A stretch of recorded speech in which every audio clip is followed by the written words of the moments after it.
Hello guys, তোমরা কেমন আছো? আশা করি সবাই ভালো আছো, আমিও ভালো আছি। আর আজকে প্ল্যান কি আছে আমাদের ঋতিকা? পার্কে যাওয়ার কথা। আপাতত খুব ইচ্ছে ছিল যে একদিন চল ঘুরে টুরে আসি, তাই ভাবলাম যে আজকে দিনটা ফাঁকা আছি, রবিবার দিন, একটু ঘুরে টুরে আসি। অনেকদিন ব্লগ দেওয়া হয় না, বড় ভিডিও দেওয়া হয় না, এই জন্য ভাবলাম যে আজকে একটা ব্লগ করবো। পার্কে গিয়ে কী করছি কী না করছি সব তোমরা দেখতে পাবে। চলো দেখতে থাকো। সবে সকাল শুরু, এখন দেখতে থাকো যে কোথায় কি হয়, কোথায় কি যাই, কি করি। টাটা। করতে হবে। বুঝলাম, ভাল লাগছে কিন্তু দেখতে, ভালো লাগছে দেখতে দেখি। এইভাবে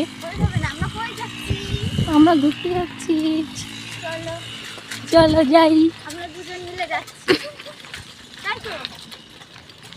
আর একজন বাদ রাখাই ভালো এখন আপাতত। সেই যে দেখছি ধূপকাঠি শুকা দিয়েছে, এই প্রথমবার দেখলাম এইভাবে ধূপকাঠি শুকা দেয়, জানতামই না। চলে এসেছি পার্কের সামনে, তাই তো বিতি?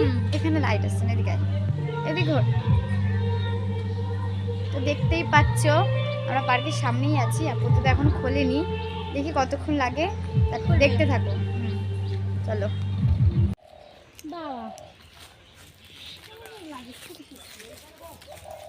দেখতে পাচ্ছ আবার সেই একই জায়গায় এসেছি, এটা অন্য জায়গা, অন্য সাইড, তোমরা দেখো নি।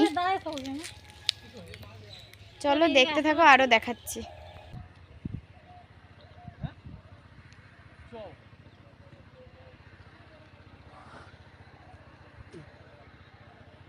তোদের দেখি। হ্যালো গাইস, দেখতে পাচ্ছেন বাড়ি চলে এসেছি। কি করব আর, গেছিলাম দেখলে তো খালপাড়ে গেলাম, মানে ওটা খালপাড় ছিল যে ভিডিওটা করেছি। গিয়েছিলাম, ভেবেছিলাম বললাম পার্কে যাবো, তা পার্ক বন্ধ ছিল, 1:10 খুলবে। এই যে এখন 1:20 বাজে, এর মধ্যে আমরা ঘরে ঢুকলাম। কি করে হয়, পার্কে আর যাওয়া হয়নি। নেক্সট টাইম দেখা যাক পার্কে যে হবে কি না, মানে কপালটাই খারাপ। দুটো পার্কে গেলাম, দুটো থেকেই ফেরত এসে তারপরে সেই খালপাড়ে গিয়ে কটা মানে ভিডিও টিডিও করা হয়নি, কিছুই করিনি, শুধু ফেসবুকে একটু লাইভ করেছিলাম। আর কিছু করা হয়নি, ওখানে ভিডিও করতে পারিনি, এর জন্যে ওই ফেসবুকে লাইভে ছিলাম। আর তখন আবার বাড়ি যাওয়ার টাইমও হয়ে গেছিলো, এর জন্য আর করতে পারিনি। যাক, নেক্সট টাইম আবার দেখতে পাবেন। এখন আর কথা বাড়ি লাভ নেই, সেরকম ভিডিওটা করতে পারলাম না। আবার পরের ভিডিও দেখতে থাকো।